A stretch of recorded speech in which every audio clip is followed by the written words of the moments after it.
minggu di udara. Bareng aku, Kriwil. Yeay! Nah, teman-teman, apa kabarnya? Kriwil berharap semua dalam keadaan yang baik ya. Amin. Oke teman-teman. Wah, 3 minggu lagi kita akan merayakan hari kelahiran Tuhan Yesus loh. Teman-teman udah gak sabar ikut Natal gak? Kalau Kriwil sih udah gak sabar mau Natalan. Nah teman-teman, nanti perhatikan video pengumuman di akhir ibadah kita ya. Oke teman-teman, sekarang kita mau mulai ibadah sekolah minggu dulu ya. Sekarang kita mulai di dalam doa ya. Mari kita berdoa. Tuhan Yesus, terima kasih karena Tuhan sangat baik. Tuhan, sebentar kami mau memulai ibadah sekolah minggu. Pimpin dari awal sampai akhir. Terima kasih Tuhan Yesus. Haleluya. Amin. Oke teman-teman, sekarang kita mau memuji Tuhan. Yang semangat ya. Teman-teman, yuk kita sama-sama bersukacita bagi Tuhan. Jagalah hatimu terhadap dosa.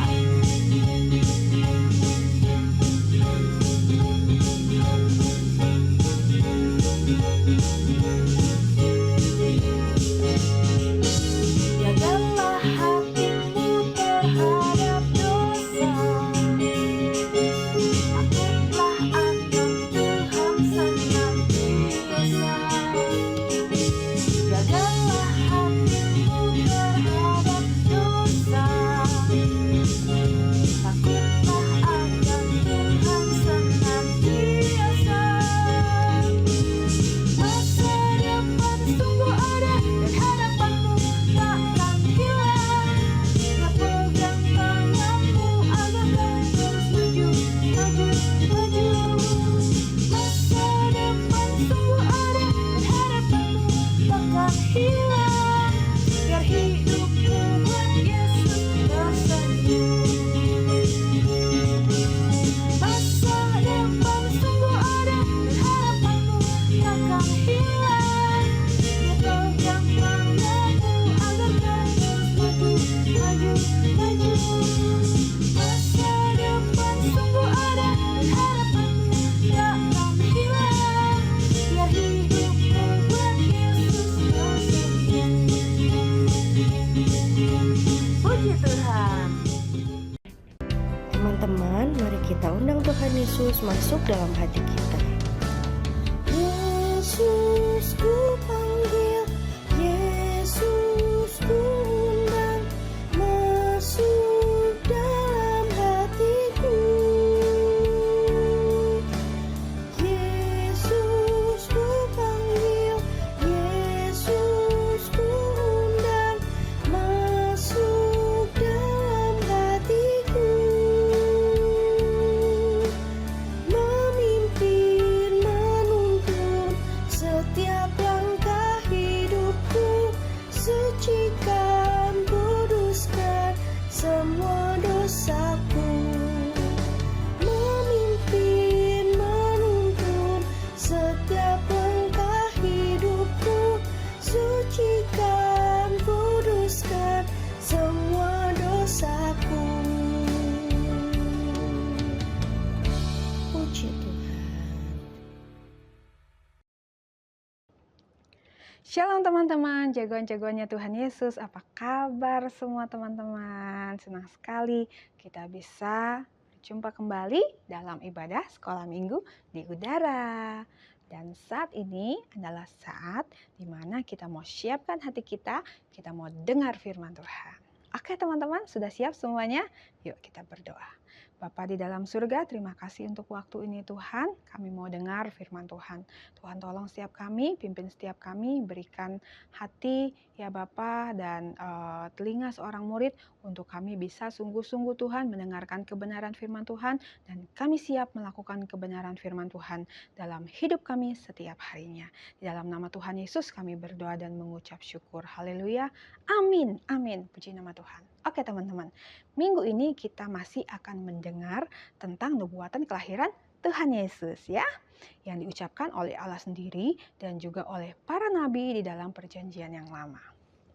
Walaupun jarak dari nubuatan tersebut dengan penggenapannya itu sekitar ratusan bahkan ribuan tahun, namun karena ya ini tentang nubuatan kelahiran Tuhan Yesus ya, pastinya membuat kita semua senang. Karena Allah yang berjanji itu tidak pernah berdusta. Amin. Ia selalu menepati dan menggenapi setiap janjinya bagi orang-orang yang percaya kepadanya. Oke. Teman-teman bisa buka kembali di dalam Yesaya ya, kitab Yesaya 9 ayat 5 ya. Teman-teman bisa baca, kemudian ya, teman-teman perhatikan firman Tuhan berikut ini. Oke? Nabi Yesaya menyebutkan gelar ya di dalam Yesaya 9 ayat 5 bahwa Tuhan Yesus adalah Bapa yang kekal. Ya, teman-teman. Nah, teman-teman pasti atau teman-teman punya seorang ayah ya, papa atau panggilannya papa ya, atau dedi ya. Panggilannya apa? Bapak ya, atau ayah ya, atau bapak atau dedi atau papa atau papi ya, seperti itu ya. Bapak ya, teman-teman pasti kenal ya satu sosok bapak ya, bapak ya. Kita semua memiliki bapak secara jasmani ya teman-teman ya, dan kita pasti pernah merasakan kasih sayang seorang bapak ya. Mungkin bapak yang kita miliki adalah seorang pekerja keras ya, pencari nafkah, mencari uang ya untuk bisa menghidupi keluarganya.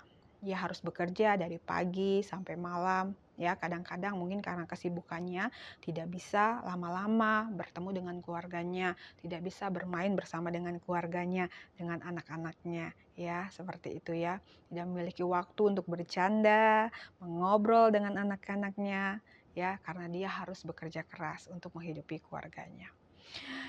Ada juga bapak yang bekerja di luar kota ya, atau bapak yang bekerja sebagai pelaut ya, bekerja sebagai pilot ya, yang berhari-hari atau berbulan-bulan tidak bisa bertemu dengan anak-anaknya ya. Jadi anak-anaknya ini kurang merasakan kasih seorang bapak karena jarang bertemu dengan bapaknya. Ya, ada juga anak-anak yang tidak bisa merasakan kasih sayang seorang bapak karena sejak kecil ya, ketika anak ini berada dalam kandungan ibunya, bapaknya itu mengalami kecelakaan ya, atau meninggal dunia, sehingga waktu anaknya lahir ia tidak memiliki seorang bapak ya. Atau ada anak yang tidak bisa merasakan kasih sayang seorang bapak karena bapaknya bercerai atau berpisah dengan ibunya sejak dia berusia muda. Ada juga anak yang tidak bisa merasakan kasih sayang seorang bapak yang sejati ya, kasih sayang seorang bapak kandung ya, maksudnya karena mungkin ibunya menikah lagi dengan pria lain ya, sehingga anaknya merasakan kasih seorang ayah tiri ya, yang mungkin kasih yang diberikan oleh ayah tiri tidak sama seperti kasih yang diberikan oleh ayah yang kandung ya. Tapi tidak semua selalu begitu, tapi semua ini mempengaruhi cara pandang seorang anak tentang arti seorang bapak ya, atau ayah atau papa atau papi atau dedi ya teman-teman. Nah, Yesus disebut sebagai Bapa yang kekal. Teman-teman tahu kenapa Tuhan Yesus disebut sebagai Bapa yang kekal? Oke, yang pertama, Tuhan Yesus adalah pencipta. Ya, Yesus disebut Bapa yang kekal karena Tuhan Yesus adalah pencipta. Ya, Tuhan Yesus adalah pencipta alam semesta dan seisinya, termasuk kita semua. Ya, ini berarti bahwa Yesuslah pemilik hidup kita. Ya, Tuhan Yesus yang menciptakan kita semua.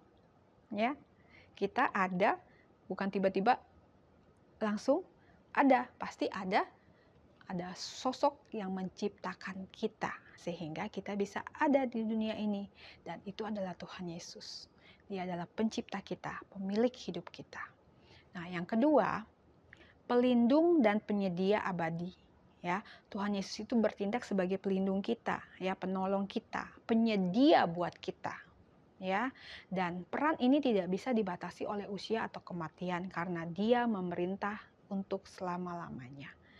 Jadi Tuhan Yesus sebagai pelindung dan penyedia kita, penolong kita, ya, yang memelihara hidup kita, itu tidak terbatas teman-teman oleh usia dan kematian.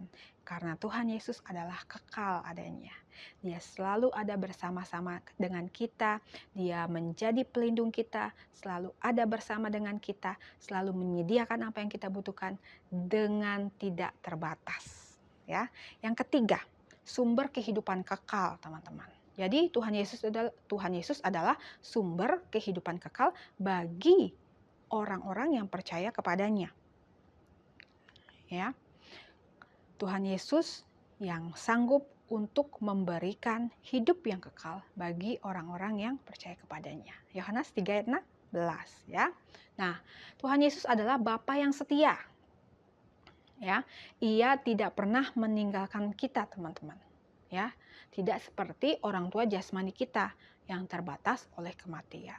Ya, kalau orang tua jasmani kita, papa kita, ayah kita, didik kita, bapak kita itu terbatas oleh usia dan kematian. Jadi, ya, ada saatnya di mana bapak kita secara jasmani akan meninggalkan kita untuk selama-lamanya. Ya, karena terbatas oleh usia dan kematian. Tapi Bapa kita, Yesus Kristus adalah Bapa yang setia, Bapa yang kekal. Ia tidak akan pernah meninggalkan kita karena Ia tidak terbatas oleh usia dan kematian. Kekal itu artinya tetap, selama-lamanya, abadi, teman-teman. Ya, Yesus disebut Alfa dan Omega karena Alfa, ya, A dan Omega adalah huruf pertama dan terakhir dalam alfabet Yunani. Sehingga kata Alfa dan Omega berarti yang awal dan yang akhir. Yesus sebagai awal dan akhir dari segala sesuatu. Yesus adalah kekal. Yesus tidak diciptakan. Yesus adalah pencipta. Yesus bersifat kekal, teman-teman. Oke? Artinya Tuhan Yesus itu ada untuk selama-lamanya. Dari selama-lamanya sampai selama-lamanya, untuk selama-lamanya. Yes? Semua percaya bahwa Tuhan Yesus adalah Allah yang kekal? Artinya Tuhan Yesus itu tidak pernah meninggalkan kita, teman-teman. Tuhan Yesus selalu ada dan selalu ada untuk kita semua. Nah, saat ini teman-teman, Bapa yang kekal mengundang kita semua untuk datang kepadanya. Dia mau agar kita datang kepadanya karena Dia ingin menjadikan kita anak-anaknya. Dan Ia menjadi Bapa kita sehingga kita bisa memanggil Dia Bapa, ya Abah, ya Bapa. Ya. Bapa itu menunjukkan hubungan yang dekat sekali toh. Ya kan, kita bisa memanggil Allah kita dengan sebutan Bapa. Oh, dekat sekali, ya kan. Bapa, kalau ada apa-apa, Bapa, ya kan. Bapa, itu ya. Datang aja langsung sama Tuhan. Karena Bapa itu rindu sekali untuk menyatakan kasih-Nya, pemeliharaannya kepada kita semua, teman-teman. Kasih-Nya itu besar sekali buat kita semua. Luar biasa sekali. Melebihi kasih dari Bapa secara jasmani kita. Ya, yang selama ini kita rasakan. Kalau kita punya ayah, punya bapak, ya kita merasakan kasih ya dari ayah kita, dari bapak kita, dan kita sungguh sangat senang ya bisa merasakan kasih mereka ya.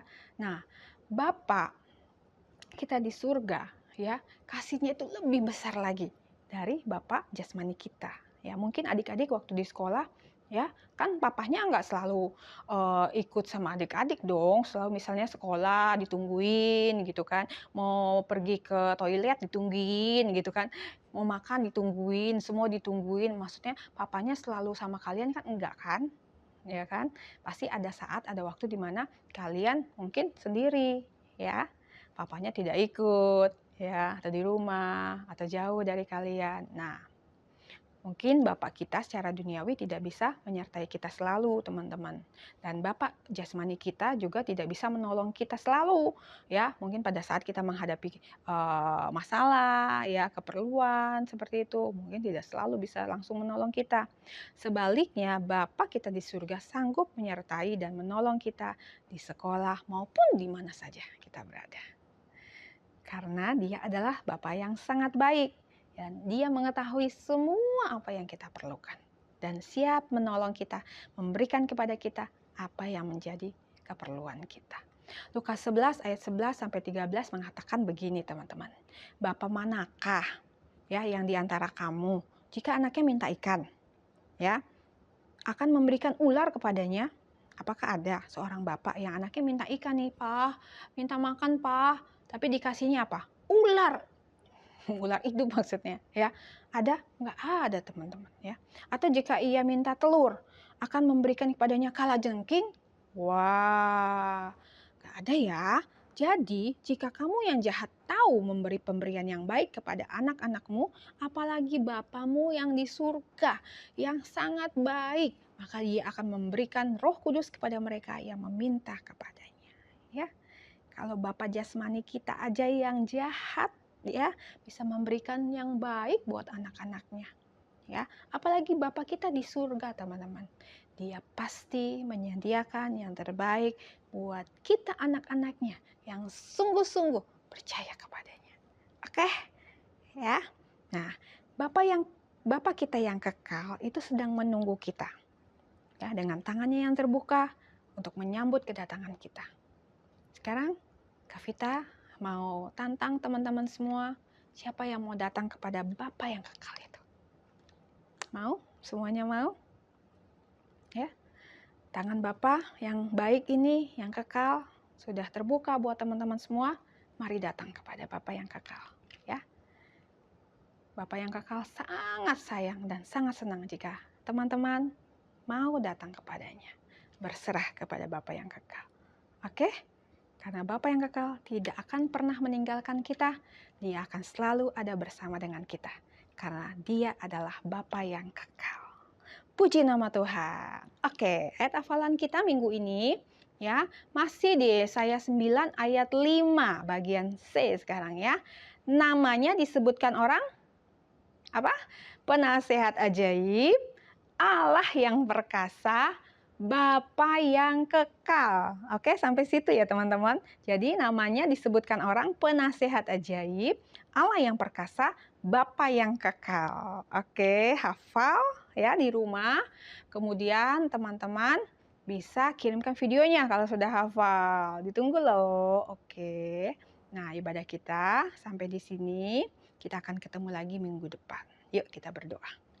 Bapa di dalam surga, kami mengucap syukur untuk kebenaran firman-Mu. Kami belajar Tuhan bahwa Engkau adalah Allah yang kekal, Bapa yang kekal, Allah yang tidak pernah meninggalkan kami, Allah yang selalu ada bersama dengan kami, Allah yang selalu akan menyertai hidup kami. Terima kasih Bapa yang baik, terima kasih. Engkau sangat baik, Engkau luar biasa. Dan kami Tuhan menyerahkan hidup kami sepenuhnya Tuhan ke dalam tangan-Mu ya Bapa. Kami percaya bahwa anugerah Tuhan melimpah atas kehidupan kami. Terima kasih Tuhan, berkati setiap anak-anak-Mu yang sudah mendengarkan kebenaran firman-Mu. Biarlah anak-anak-Mu semakin Tuhan bisa mengenal pribadi-Mu sebagai Allah yang kekal. Dan mereka terus Tuhan berserah ke dalam tangan-Mu dan percaya di dalam nama-Mu. Terima kasih Tuhan Yesus yang baik, berkati dalam studi mereka, berkati dalam setiap apapun yang menjadi kebutuhan anak-anak-Mu Tuhan. Tuhan Yesus memberkati dan mencukupi. Berkati orang tua dari anak-anak-Mu ini Tuhan, berkati dalam segala usaha, pekerjaan, pelayanan mereka, kehidupan mereka, Tuhan Yesus memberkati. Terima kasih Bapa yang baik, kami kembalikan memberikan segala pujian kami, hormat kami, syukur kami hanya kepada Engkau Tuhan, Allah yang hidup, Allah yang kekal. Di dalam nama Tuhan Yesus kami berdoa dan mengucap syukur. Haleluya. Amin. Puji nama Tuhan. Oke teman-teman, happy blessed Sunday. God bless you. Bye-bye. Shalom. Shalom teman-teman. Natal sudah tiba. Yuk join dalam acara Natal Champion Kids hari Sabtu tanggal 6 Desember 2025 jam 4 sore di Auditorium CCC dengan tema Kasih kepada Tuhan dan Sesama. Banyak acara seru loh teman-teman. Ada panggung boneka, perform dari teman-teman Champion Kids, dan momen berbagi kasih dengan anak panti asuhan Perapatan. Siapkan baju Natal terbaikmu ya. So, pastikan teman-teman hadir. Ditunggu ya teman-teman. God bless you.